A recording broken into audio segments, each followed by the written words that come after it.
ブレーキとかいろいろクリアしてきましたけど、実はですね、止まってる時、止まる時、ね、立ち動きの恐怖がありますよね。ありますね。信号で止まる時とかもうめちゃくちゃ怖いです。怖いですね。で、その辺の不安がやっぱりまだまだ残ってると、オートバイやっぱり楽しくない。そうですね。信号が変わるとさあ止まんなきゃいけないんだって信号ない道がほとんどないですからね立ちこけをどうやったら防げるかというのを、まずね、なぜ立ちこけするのかからちゃんとクリアしましょうね。ではですね、立ちこけをする時というのは、止まる寸前、止まる瞬間ですよね。で、ふいちゃんはどっちの足をつきます？私左足つきます。左が軸足だから左をつく。最後、止まる時に怖いからどうしても最初に足を早く出すでしょ。もう早く地面につきたいから足早めに出します。出してるよね。でその早めに出してる状態でもうちょっとのところで止まるんだけど、もう止まりそうだったら足ついちゃうよね。つきますね。でそれから止まると足がつきました。でこの状態で実はオートバイは止まってないから、あとこんぐらい走る。そうすると足はもうちょっと後ろ、ここまでいかないかもしれないけどこのぐらいになってる。止まる頃には。そう。というとこれはものすごく危ないですね。不安定になりますね。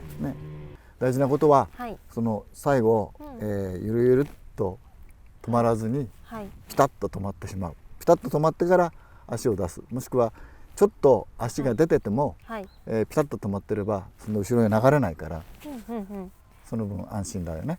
もうさって止まってしまってパッて足出したら、そうこういう状態になって止まらないってことですね。というのがまず一番大事なこと。今じゃあかかとを両方ともべったりついてる。もうね、この状態ですね。体重がかかとに乗っかっちゃってる。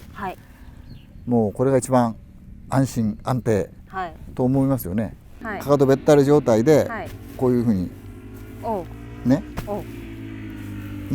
耐えてはいるよね。次はかかとをですね、ほんのわずか浮かせてください。かかとべったりにしてください。かかとべったりにするとこれ前後びっくりした。前後危ないよね。ちょっと浮かす。こんだけ大丈夫だ。本当だ。足べったりついた方がこっちに体重乗ってる分ここがすごい不安定になります。ちょっと軽く膝が曲がる程度で、膝が曲がる程度でかかとが浮いてるともう最強です。じゃあ走ってついてみようね。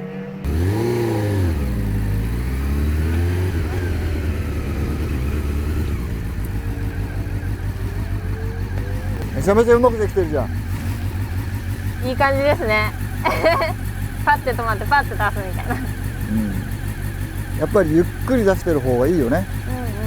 うまく止まれるというか、足がちゃんとつくというか、ああいうふうに、順序よくできてると、で最後ゆるゆる止まらないと立ち動きがかなり防げますね。迷わないってことですね。もうメリハリをつけて。一つ言えるのは、渋滞とかあるじゃないですか。でそうすると車も全部ゆっくり走ってるよね。であれに付き合ってると危ないんだよね。そうですよね。なんかストップアンドゴーじゃないですけど、ちょっと動いては止まりっていうのですよね。でオートバイは本当はね、車に迷惑かもしれないけど、一緒に並んでるんだったら、ちょっと距離空いてからスタートしてまた止まって、ゆるゆる一緒に行かないっていうのが大事で。なるほどなるほど。